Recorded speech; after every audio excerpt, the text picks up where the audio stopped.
let's learn what CI/CD is, but more interestingly, why these concepts are so important and what problems they solve using real-world scenarios from actual engineering projects. If you want to have a simple but actionable CI/CD checklist, you can grab one below that we created specifically for this video. So let's get to it.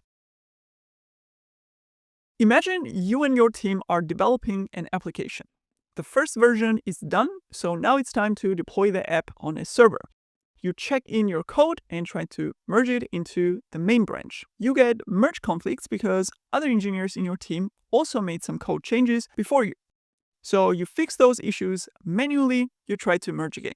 Now a simple Jenkins job runs tests on the main and discovers a bunch of issues. Well, now we rush to fix them because we just broke the main branch. So we fix those issues, and after all these fixes and code changes from different developers, all in the main branch. Now it's end of sprint. So we want to deploy all our changes because we need to release them at some point, right? So we do a code freeze, which means no one's allowed to merge anything to main until we deploy the current state with all those changes. So you and your team start testing the latest state of the main branch to make sure that new features all work properly, but also make sure that we didn't break any previous features and functionality. So we do this intense testing manually before we deploy. Again, we find some issues, so we jump on it to fix it immediately because the clock is ticking on deployment. Once all the issues are resolved and the main branch is tested to the best of our ability, it's deploy time. So we'll take a deep breath to prepare mentally. Someone on the team checks out the main branch locally.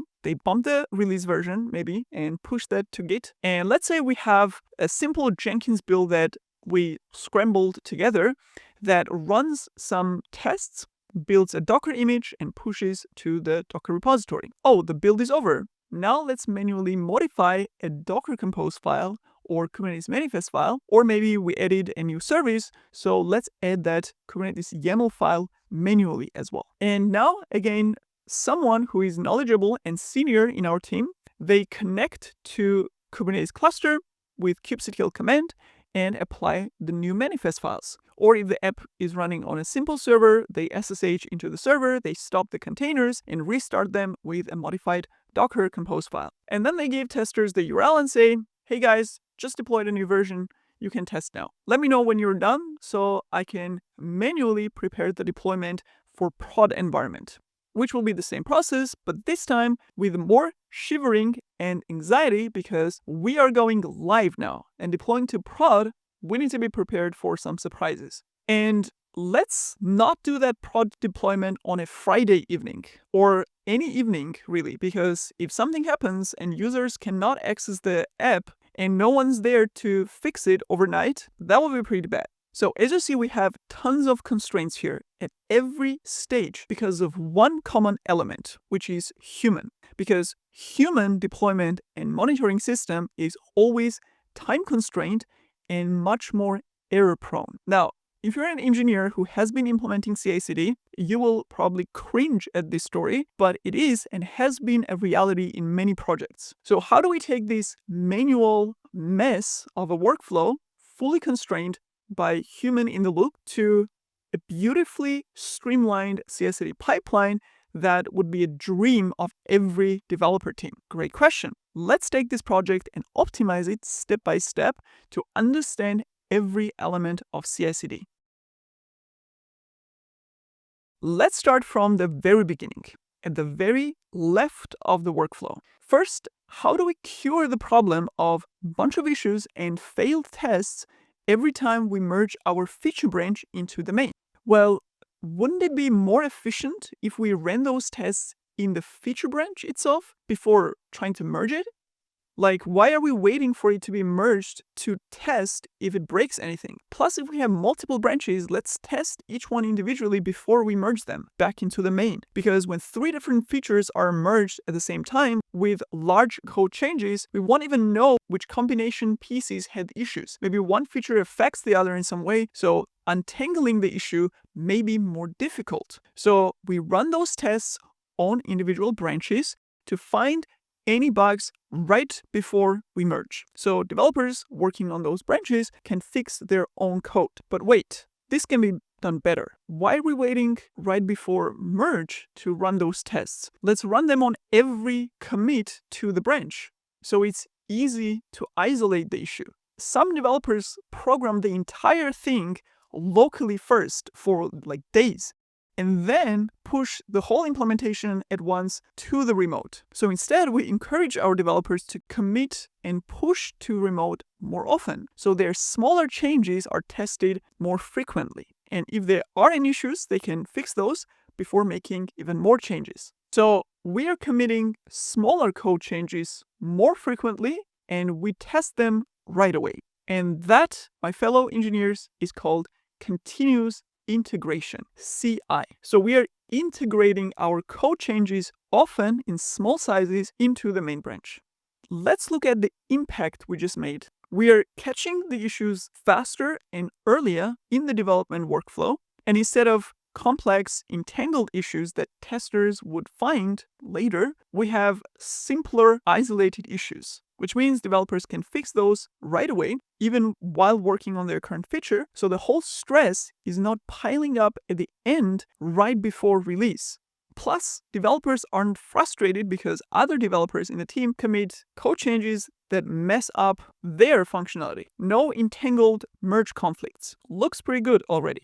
Speaking of catching issues early and making code reviews more efficient, this is where our sponsor CodeRabbit comes in. You know how frustrating it is when your pipeline fails and you have to spend hours digging through logs to figure out what went wrong? CodeRabbit is a brilliant AI-powered code review tool that helps identify these issues much earlier in the process. What CodeRabbit does is analyze your pull requests automatically, detecting potential bugs, security vulnerabilities, and performance issues before they break your pipeline. It provides root cause analysis right in your pull request, so you can fix problems immediately instead of spending hours debugging some cryptic logs later. What I really like about CodeRabbit is that it doesn't try to replace human reviewers. Instead, it handles the initial screening so your team can focus on the more complex aspects of the code review. So basically think of it as an automated first check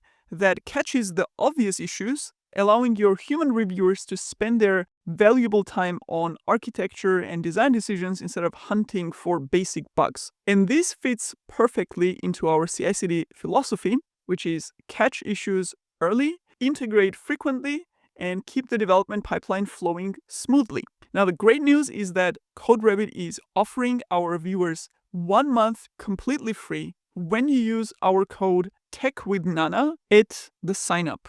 Link is in the description. Now that we reduced the stress of testing before deployment using CI, let's zoom into the deployment part.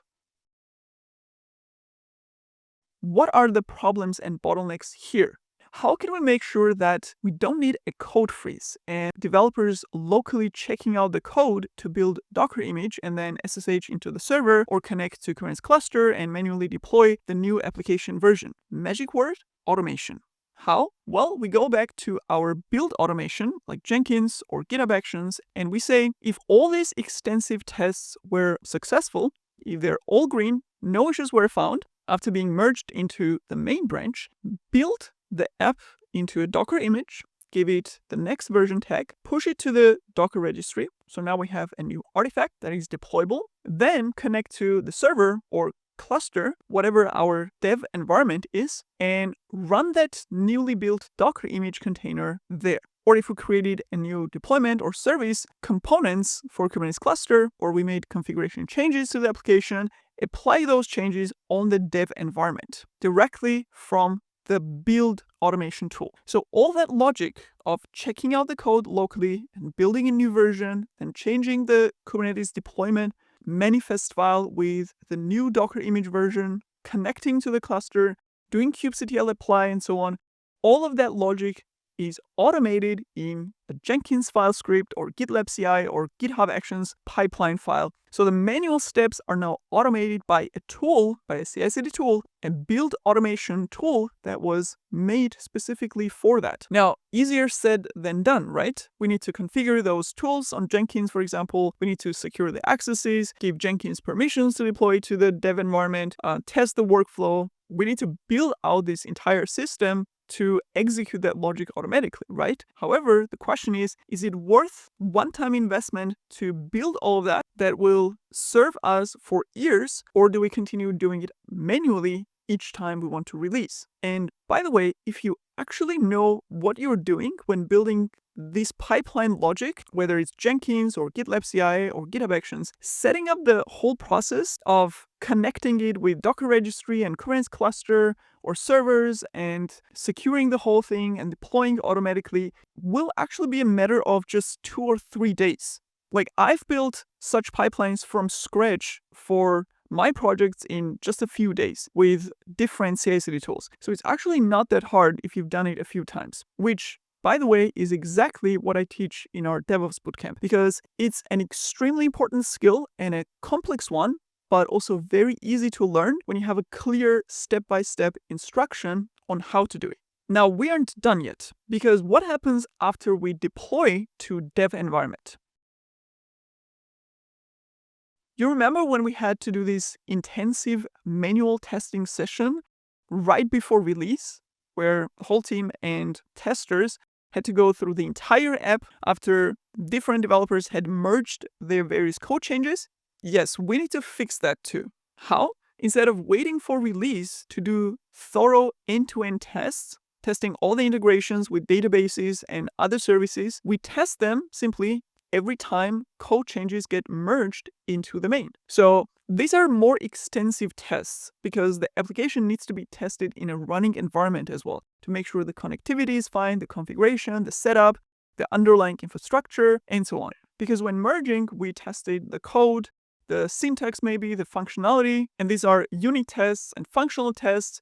Maybe we did code scanning for security issues and so on. But here we need to test the whole environment end to end. Click around in UI, see that stuff gets updated in the database, and so on. But here's the key part. We don't do any of this manually. We write automated end-to-end and integration tests because we want to remove the human from the loop at every stage as much as possible. And we run those tests also from the pipeline. So right after deploying to dev, pipeline checks the new version of the application is up and running. We also want to run tests to see, are we introducing any security issues that will affect our systems or make it easier for hackers to attack, like do dynamic application testing by basically running the tests that try to hack into our systems, maybe with SQL injection, scripts, and so on. And there are security tests that we can do at every level of application release, and we teach this in detail in our DevSecOps bootcamp actually. But the important thing is that at this stage, we run much more extensive tests against a running system. So as you see, the automated tests play a crucial role in this entire release process, because we are trying to reduce the human involvement while also reducing the bugs and issues slipping through, right? Now, again, I know it's easier said than done because that would require writing a lot of automated tests for complex use cases as well. But is it worth investing time to write automated tests that will run every time, multiple times, every week, and save you tons of hours of manual testing over months or years? Most probably yes. So once those tests are green, we validated that the developers didn't mess up anything in the code changes. So now we can go to the next stage, which is sometimes called test or staging environment. So we are releasing the code changes in stages where it gets tested at every stage. And that workflow of deploying a release all the way to the staging or testing environment is called continuous delivery, or CD. And that's how we get CI/CD, continuous integration, continuous delivery, CI/CD. Now, let's see the impact of this improvement for our team.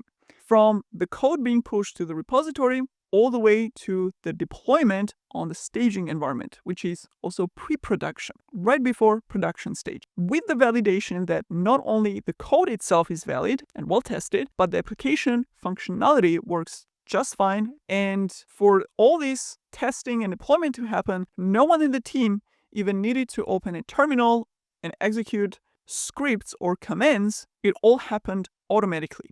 This means no human errors, no forgetting or missing steps because we're doing stuff manually, no code freezes, or depending on that one senior engineer in the team to release the new version. So even if they go on a holiday, we don't panic because the release process is fully automated. And nobody's shivering right before the release because we know our app has been extensively tested, so our confidence level is much higher when deploying. But we aren't done here.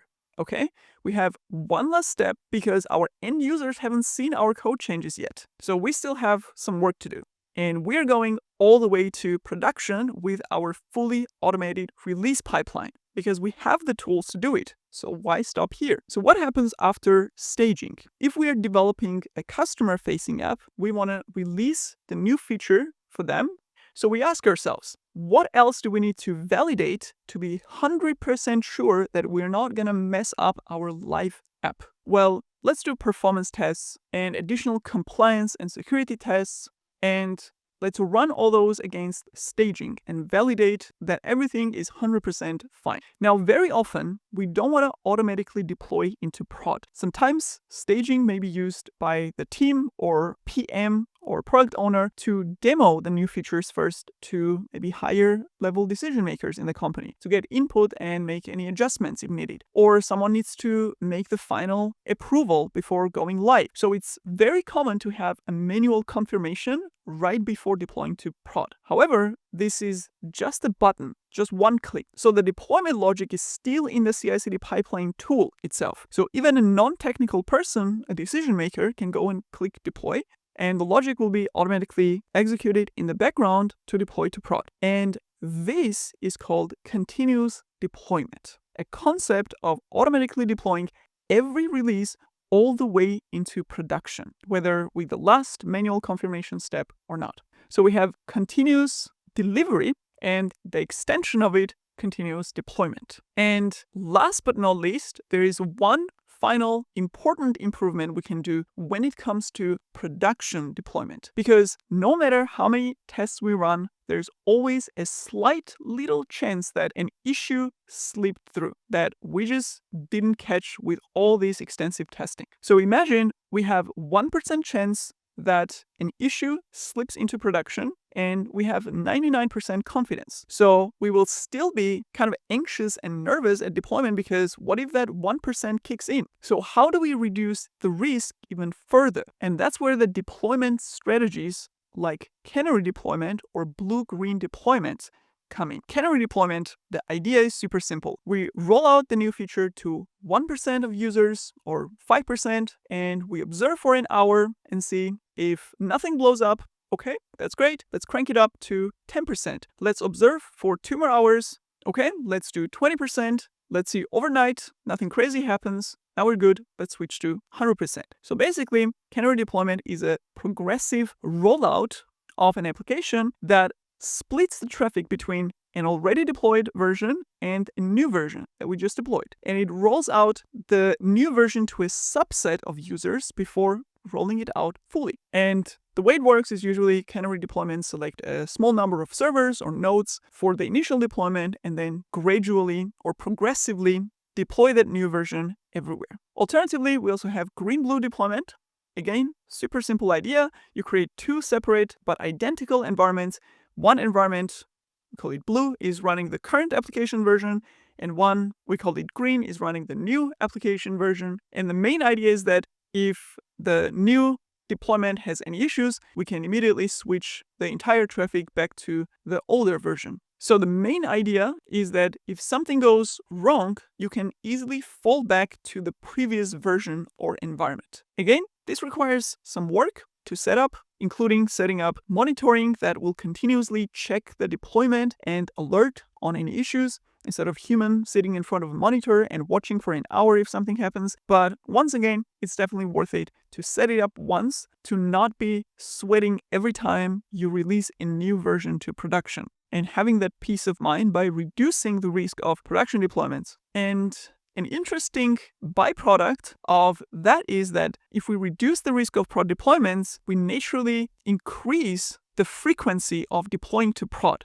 with automation, because we have this safety net. And that whole thing is CI/CD, which is the core of DevOps. It's basically this beautifully efficient process of automating deployment, from code changes to testing to releasing, monitoring, fallbacks, and so on. And as you see, it has this huge value for teams because of how much manual workload it eliminates and how faster it makes the entire process. And that's exactly why CI/CD is the main focus of our DevOps bootcamp, because it's literally the backbone of the entire DevOps automation. And because of that, I actually teach everything, whether it's Docker or Kubernetes or even monitoring and infrastructure automation, everything in the context of CI/CD. That's how important this concept is. Now, I hope this made lots of things clear for you when it comes to CI/CD. Please let me know below if you had any aha moments watching this video and what was it exactly.